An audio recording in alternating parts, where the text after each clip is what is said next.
दोस्तों दोस्तों HCL technologies इस कंपनी के क्वार्टर 4 के नंबर्स आ चुके हैं दोस्तों। और देखिए, अगर आप पिछले कुछ समय से क्वार्टरली नंबर्स सबके चेक करेंगे बड़ी आईटी कंपनीज़ की, तो कहीं पर कोई बहुत बड़ी आपको ग्रोथ नहीं दिखेगी। ठीक है। और टेक महिंद्रा आप कह सकते हैं, उनके जो आने वाले प्लान है 3 साल के, उसके कारण टेक महिंद्रा में एक बड़ी तेज़ी आपको देखने को मिली है।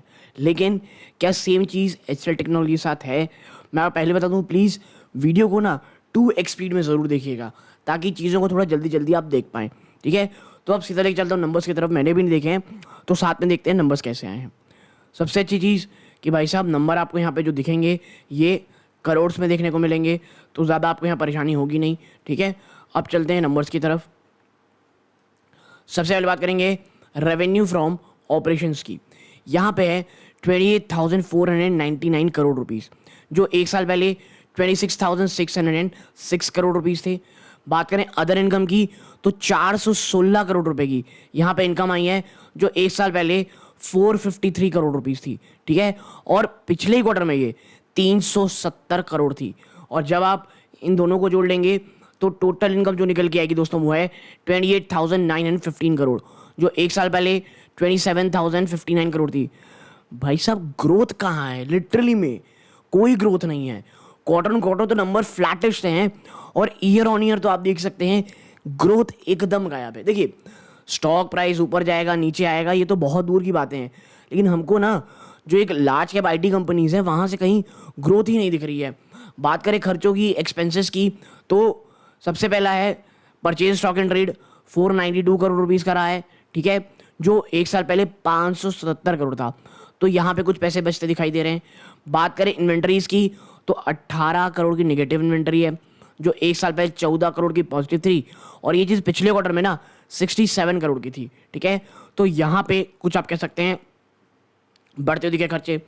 अब आईटी कंपनी का सबसे बड़ा खर्चा employee benefit expenses, 16,351 crore rupees, जो एक साल पहले 14,665 करोड़ था। भैया, आपकी जो टोटल इनकम है ना, उसमें 10% का जंप नहीं आया है, लेकिन यहां पर आप देख सकते हैं आपको जंप आता हुआ दिखाई दे रहा है। ठीक है। बात करें आउटसोर्सिंग कॉस्ट की, तो 3710 करोड़ रुपीज़ है, जो एक साल पहले 3786 करोड़ थी, ऑलमोस्ट फ्लैटिश है। डेप्रिसिएशन अमोर्टाइजेशन एक्सपेंस 1093 करोड़ है, जो एक साल पहले 1027 करोड़ थी। ठीक है।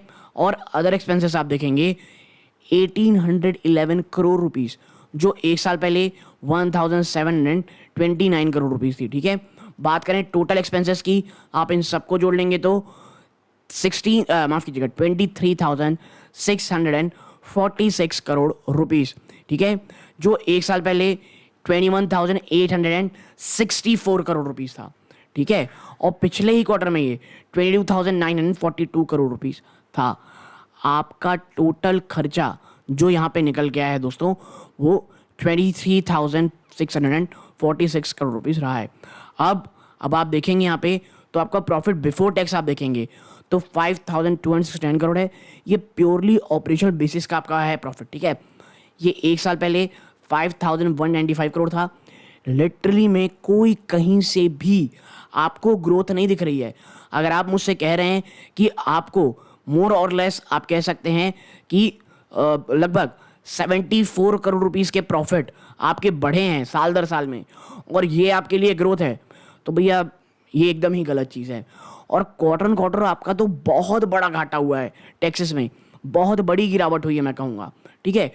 तो लिटरली में HCL टेक के जो ये नंबर्स हैं, ये कहीं से मुझे अच्छे तो नहीं लगते हैं। ठीक है।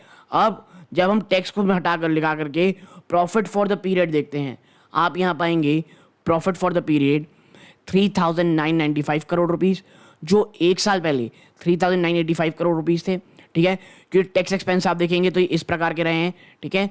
और जो एक पिछले क्वार्टर में 4,351 करोड़ रुपीज़ थी, यानी आपके जो प्रॉफिट निकल के आए हैं दोस्तों, वो इस प्रकार के हैं। और total comprehensive income for the period 3,926 crore, जो एक साल पहले 4,169 करोड़ थी। ये तो घटी गया दोस्तों टोटल कॉम्प्रिहेंसिव के बाद। ठीक है। तो ये जो एक चीज़ है, ये एक आप कह सकते हैं निवेशकों के लिए बड़ा झटका हो सकती है। और जब हम क्या देखते हैं ईपीएस, जी हाँ, जब हम ईपीएस देखते हैं ना, तो डाइल्यूटेड ईपीएस आप देखेंगे 14 रुपीज़ 69 पैसा थी, जो एक साल बाद भी 14 रुपीज़ 69 पैसा है। और पिछले क्वार्टर में 16 रुपये 3 रुपये थी कम से कम।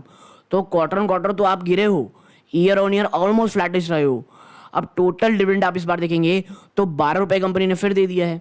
पिछले क्वार्टर में आपने 12 रुपये का ऑलरेडी दिया हुआ था, और पिछले साल 10 रुपये आपने दे रखा था।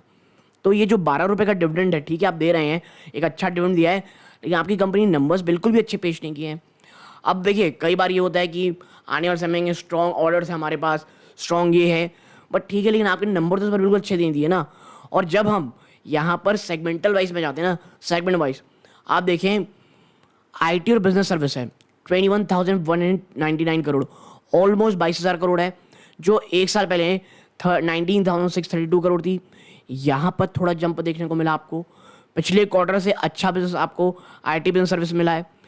इंजीनियरिंग और R&D service, research and development services में आप देखेंगे 4,590 करोड़ रुपीस रहा है, जो एक साल पहले 4,274 करोड़ रुपीस था, ठीक है। और पिछले क्वार्टर में 4,673 करोड़ रुपीस था। बात करें HCL सॉफ्टवेयर की, तो ये 2,710 करोड़ थे, जो एक साल पहले 2,700 करोड़। तो HCL सॉफ्टवेयर में कहीं बढ़ोतरी नहीं मिली, बल्कि क्वार्टर ऑन क्वार्टर तो आपको यहाँ बड़ी गिरावट देखने को मिल रही है, ठीक है। और जो आप कह सकते हैं यहाँ पे टोटल सेगमेंटल रेवेन्यू, ठीक है, ये तो आपका पैसा हो गया।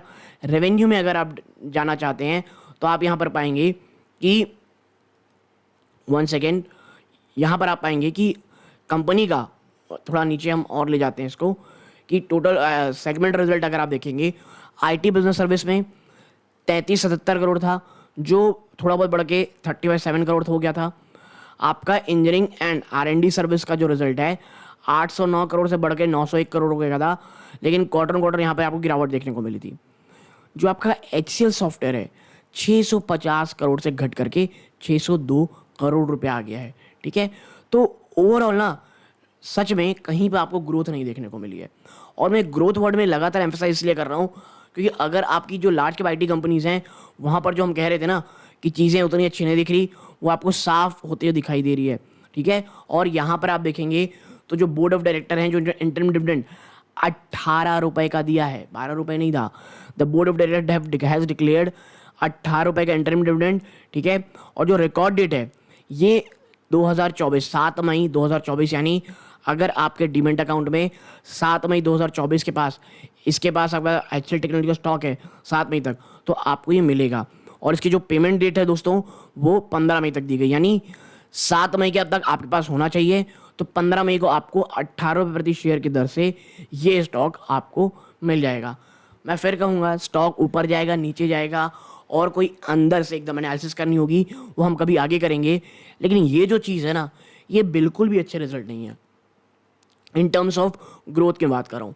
अब आप ऊपर नीचे कर सकते हैं कि शायद आने वाले जो हम डीप एनालिसिस में जाएंगे, शायद कंपनी ग्रोथ को अच्छी बातें कर रही होगी, कुछ और कर रही होंगी, बट ये नंबर्स कहीं से भी ग्रोथ को तो नहीं दर्शाते हैं।